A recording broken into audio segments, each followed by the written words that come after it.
What if I told you a single AI announcement just wiped out billions of dollars off the market in just a few hours? That is right, everyone. This week, Anthropic dropped its latest AI update, and instead of just exciting developers and the users, it actually spooked the investors quite badly. I'm talking about a tool so powerful, some insiders are calling it a GPT killer because it's physically doing other people's jobs, and we'll get into that in this video. The moment the news broke, traders started asking one single question. If this AI can do that, then what next becomes obsolete?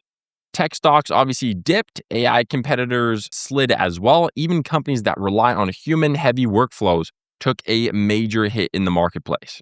So is this just another overreaction, or are we watching the beginning of a massive economic shift? In the next few minutes, I'm going to break down exactly why this is happening, what you could do for your portfolio, and how to prepare for it and make a good amount of money off the market.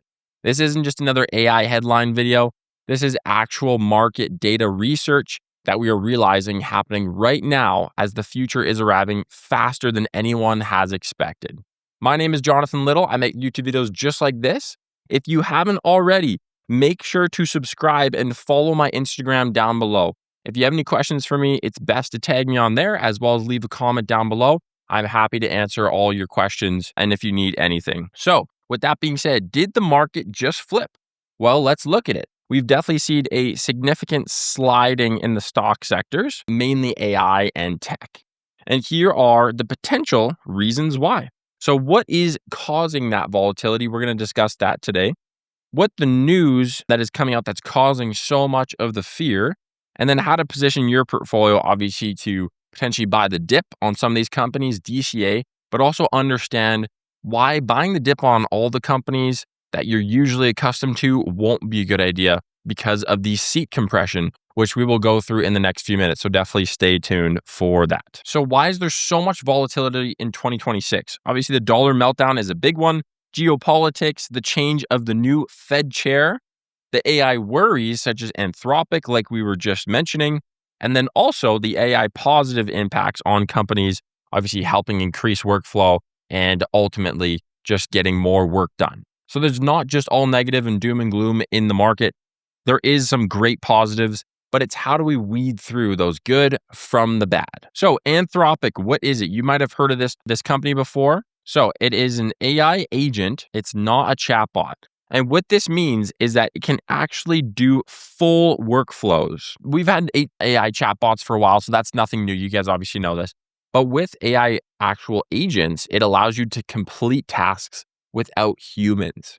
And this was the scary part. It can actually complete them from start to finish, which made a lot of investors ask, why do we actually need human employees in those seats if that can just do what a normal human would do from start to finish? And that is where the 11th plugin came into effect. So there's 11 new plugins, but there was specifically one that, in my opinion, caused the big sell-off and really a lot of the fear to come out.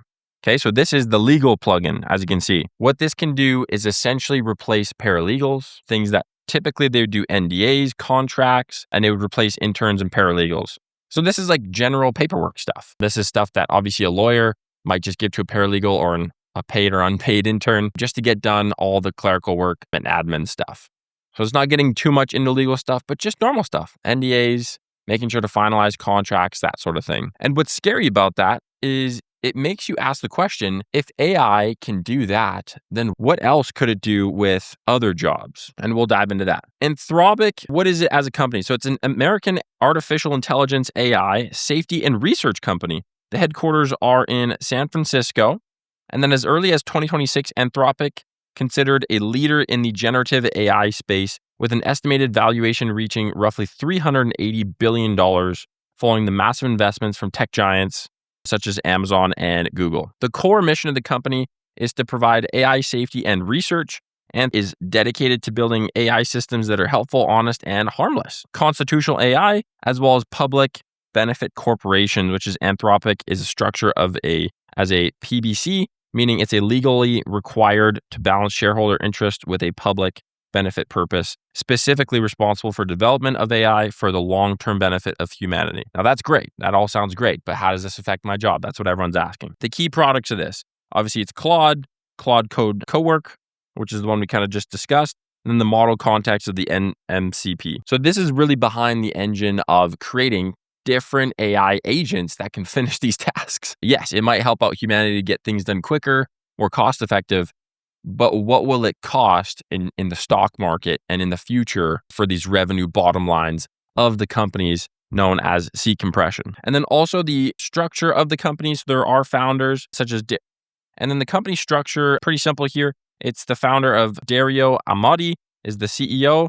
And then they do have a really good president here, which is Daniela Amati, which left OpenAI in 2020. So some really good minds put together to create this product. So why did the markets react after all? So one of the factors was that fear that AI would take almost, if not all, the jobs. Because what went through the investors' minds were, if they could do the legal work, then what would stop them from taking my work as an administrator, as an office person?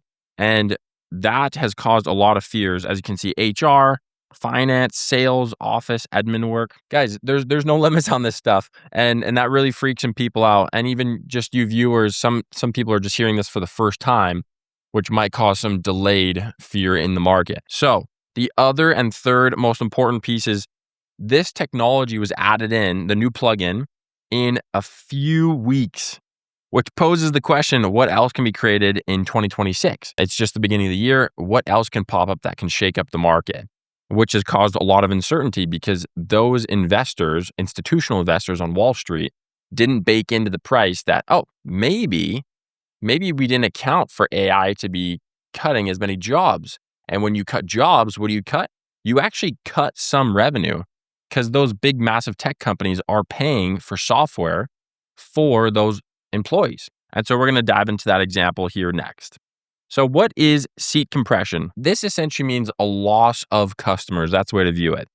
So when there's less users, so think of one, actually, no, we'll not put that there. Let's think of one employee costing $100 per month in software costs. So using things like Email G Suite, using things like ChatGPT and Asana and Zoom. Let's say instead of, actually, we'll put it to 10 employees. So if there was 10 employees, each costing $100 a month, so it would cost $1,000 per month to obviously operate those 10 employees with all the software that they need. Let's say with AI, they cut it to one. And so actually the company saved $900 a month in paying for softwares, but the software company that was selling them, the 1,000, now has lost 900 in revenue. And if you extrapolate that times millions and millions of users of this software, look at how much revenue is lost just because one Anthropic plugin got rid of that job or got rid of those 9 jobs that were needed. So this is exactly what it equals. So less users equals less revenue. When you take away revenue times millions and millions of users, and we'll use the example for paralegals here. Let's say there was 1,000 paralegals that did not use AI, which is kind of, how it is right now, 1,000 users. And then what happened was, because of the use of AI, cut some jobs, because now obviously Anthropic can do that, more of the basic stuff. Now there's only 100 users, which means with AI, we lost 900. There's a loss of 900 jobs in just this one little sector, just as example. And let's say those people still costed $100 a month per employee at that company. That is a massive loss in revenue times millions of dollars times millions of companies around the US and North America and in the world. Okay, so that's what we're looking at. 90% loss in revenue. So what happens to the institutional investors say, we actually didn't account this into our projections. So how are companies actually valued and projected, which obviously equals perceived value in the market. But with that being said, equals the stock price. So how the stock price is calculated is multiples times revenue. Depends what kind of multiple in what sector you are. Some multiples are as low as 3. So 3 times revenue, 2.5 times revenue. Some of them are 100, 300 times revenue. Like we look at some AI companies that aren't even making any money. They're just burning a ton, but they're worth quite a few billions of dollars. So multiples times revenue equals value of a company. Okay. So when you take away less revenue, what does that do? that affects the multiples, and then it affects the value of the company, which affects the share price of the stock. And then when that happens, what happens is the stock price falls. That's what's happening. And that's my biggest hunch on what's happening within the market. And so how do we determine the two? In this market, we've seen a lot of AI companies come out of nowhere, seemingly very sketchy and don't provide much, but they have a great amount of value. We're going to see those companies start to flush out, kind of like when the tides get low. I forget the way that line goes, but you see who's naked or something. But anyways, I don't know why I brought that up, but anyways. So when there's value in that company and they have a competitive advantage, they have proprietary or potentially a really good edge in the market over their competition.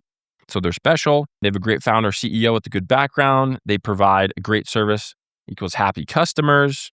And then they have real solutions. So they're not just saying their address is in a warehouse that's empty and they just have an overinflated stock price that's going to eventually crumble. So when we look at the upside, there's no competitive advantage. It's highly replaceable, built on hype, and then obviously quick money grab just to hype up an investment. They're going to make their money, they're going to cash out, and then on to the next. So we have to make sure to be careful if you are planning on dollar cost averaging into these companies to make sure to see which one is actually going to be a good fit for the future. So how do you actually profit from this? First piece, what I'm doing is company analysis, going through my portfolio at least once a week, saying, should I trim some of this position? Should I keep some of it? Or maybe I should keep some of it and buy a little bit more. And by looking at, obviously, do they bring any value? Number two, looking at how the revenue model works for your holdings. And just like the example we went through, if there's 1,000 paralegals, and then let's say in the next coming months, they're only going to need 100 or even 50 or 20, we don't know. But let's say it wipes out 90% of them. So it goes to 100 paralegals. If that business model is doing great, let's say the stock price is $200 per share at a valuation that gives you, a good amount of clients. If that drops by 90%, what do you think that would do to the share price? Maybe go all the way down to 70, maybe 60. And so you have to be careful if you're dollar cost averaging down on a company that has a revenue model like this that is going to get hit hard. This news just came out, so it's just fresh news. And this is why it's so important to stay up to date on the stocks that you're picking, because you don't want to get caught in the cycle where you're buying the dip on a company that was 200 and now it's 170 and it keeps going down to $70 because then you're holding the bag on a terrible investment. And then the third piece is new companies like Anthropic will cause sell-offs. So we use the volatility to buy, but we basically just go back to step one and repeat the process over and over. So when there's another AI plugin or a new model that comes out maybe next week or in a few weeks, we go back through the portfolio. We see which changes have to be made. This sounds monotonous, but this is what I do. This is what I help out people with. So what company am I currently buying right now? As you can see, I am buying APLD. This is a company that I've been dollar cost averaging for the past few months. I think it has tremendous potential. And even with the scare, it's still at all-time highs. I believe it's at $36 right now. So it's not too expensive to get into it. I just put 4,000 in this week in this company, 4,000 or 4,500, something like that. So with that being said, do the research on the companies, see what you really enjoy doing and dive into it. Dollar cost average. If you haven't already, make sure to subscribe. I'd really appreciate it. I'm just growing my channel. And the more you guys subscribe, the more you give me feedback on these videos, the more I can create. So if you want me to create a video next on a certain position, company, do technical analysis, let me know. I'm thinking of coming out maybe with a SoFi video, APLD. And then last off, make sure just to hit the like button and subscribe if you haven't. So with that being said, thank you so much for watching the video and we'll see you guys next time. Bye guys.